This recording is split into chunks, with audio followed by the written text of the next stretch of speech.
Hi, good evening, children. I am on chapter number 54, Signs and Symbols.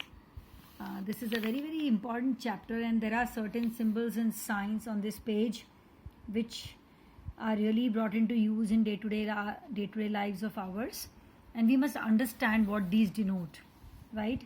देखते ही हमको समझ में आ जाना चाहिए कि ये किसका सिंबल है. Obviously this plus red sign. वैसे रेड साइन जो है, रेड क्रॉस जो होता है, ये plus this is a red cross organisation जो वर्ल्ड का है उसका होता है. बट अगर आप ये प्लस साइन जहाँ भी देखते हो, इसका बेसिकली मतलब है मेडिकल एड या मेडिकल हेल्प, या यू कैन अंडरस्टैंड एज कि डॉक्टर का साइन होता है ये मेडिकल लाइन का, इजंट इट. यहाँ पे बहुत सारे लोग हैं जो झंडा लेके कुछ कर रहे हैं, हाथ ऊपर है. They are protesting. What is this?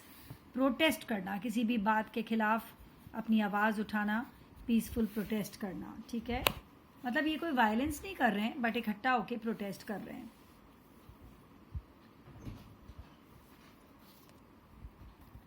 The third symbol, ये आपने अक्सर देखा होगा जब आप मूवीज़ में देखते हो, कोर्ट रूम में अक्सर ये बैलेंस बना होता है और एक इंसाफ की देवी भी बनी रहती है, राइट?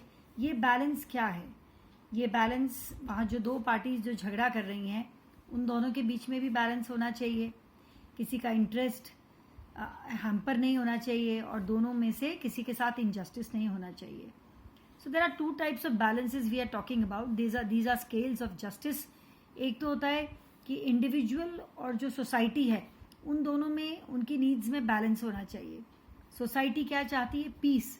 और एक इंडिविजुअल की जो एक्शंस हैं वो पीसफुल होनी चाहिए और सोसाइटी के लिए हार्मफुल नहीं होनी चाहिए. So that there the scales of justice, that is the meaning here. And the second meaning is basically that both the parties who are fighting for justice, there should be a balance between them when the justice is being done. Okay? यहाँ पर जो इंसाफ की देवी दिखाते हैं वो normally पट्टी बंधी होती है उसकी. उसका मतलब यही होता है कि वो जो जज है या जो जस्टिस है वो किसी भी पर्सन के कास्ट, क्रीड, कलर, जाति को नहीं देखता और वो एक तरह से इंसाफ, एक तरह से अंधा है और वो सबके लिए समान रूप से सेम है. ये बड़ा इजी है देखने में. ये बार्स हैं जो बढ़ते जा रहे हैं and this arrow is moving upwards. This is growth symbol. What is this? Growth. Growth. This is justice. You can write here justice, right? Now this is a white flag. जब दो countries आपस में कोई लड़ाई करती हैं या war करती हैं और फिर एंड में उनको लगता है कि अब उनको अमन शांति चाहिए और अब झगड़ा बंद कर देना चाहिए, तो they can unfurl the white flag. इसका मतलब है ट्रूस या पीस, कि जब दो पार्टी आपस में शांति चाहते हैं, पीस चाहते हैं और झगड़ा बंद करना चाहते हैं. This is basically a dove or a sort of a pigeon with the olive twig, olive branch. This is a symbol of again peace. Internationally use होता है ये. UN के सिंबल में भी हमको दिखता है. ओके.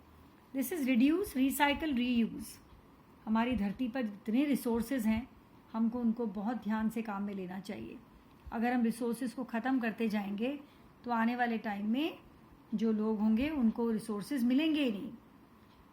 जैसे रिड्यूस करना, कोई भी चीज़ें हम कम परचेज़ करें, ज़्यादा नहीं परचेज़ करें, वेस्टेज नहीं करें, है ना.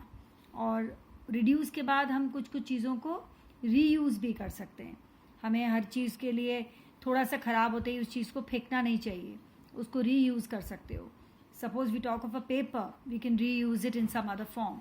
एंड रीसाइकल, कुछ चीज़ें रीसाइकल होके वापस उसी फॉर्म में हो जाती हैं फैक्ट्री में जा कर के. So that can be recycled. So there are certain things that can be recycled, there are certain that can not be not. So environment protection से रिलेटेड ये एक लोगो है. सो हमको अपने रिसोर्सेज को बचाना है. This is a very popular one called 3 Rs, right? यहाँ पे रिड्यूस, रीयूज, रिसाइकल. तो हमको रिसोर्सेज का जो यूज़ है वो रिड्यूस भी करना चाहिए और जहाँ जहाँ हम रीयूज़ कर सकते हैं रीयूज़ करना चाहिए और जहाँ जहाँ रिसाइकल कर सकते हैं वो रिसाइकलिंग होनी चाहिए. ये तो आपको दिखता ही, ये तो डेंजर सिग्नल है. आप जब भी 440 वोल्ट का कोई आप कहीं पे देखते हो बिजली का बोर्ड, वहाँ पे डेंजर का साइन लगा रहता है. डेंजर मतलब वहाँ आपको टच नहीं करना है. This would lead to almost this could be fatal. Okay, so this is the danger sign, and this is inverted triangle, and there are two persons with one baby. Hindustan में वैसे हमारे दो का नॉर्म था. This is family planning. What is this? Family planning. Basically it means having a small family. क्या मतलब है इसका? स्मॉल फैमिली होनी चाहिए. जितनी फैमिली को अगर हम इतने बड़े फैमिली हो जाएगी, बहुत सारे बच्चे हो जाएंगे घर में, अगर हम उनको पढ़ा नहीं सकते, खिला नहीं सकते, पहना नहीं सकते, तो ऐसी फैमिली का क्या काम? तो हमारे पास जो तरीका है वो यही है कि हम फैमिली को प्लान करें. 1 या 2 बच्चे हों, ज़्यादा नहीं हों. उतने बच्चे बहुत होते हैं, सो दैट बच्चों की ग्रोथ अच्छे से हो सके, बच्चों की पढ़ाई अच्छे से हो सके, है ना, और बच्चे जो हैं हेल्दी सिटीजन्स की तरह ग्रो करें. Okay, so these symbols once again, this is a medical sign, this is protest, this is justice, scales of justice कहलाता है ये. This is a growth sign, this is truce of peace, white flag. This is a dove with olive branch peace का symbol है, peace. Reduce, reuse, recycle, this is basically related to environmental protection, resources के use के लिए है ये. This is a danger sign, जहाँ पर भी कोई डेंजर वाली बात होती है ये सिंबल बना रहता है. And this is family planning, actually means having a small family. Okay, so do this page beta, learn it and revise it for your exams. Till then, bye bye.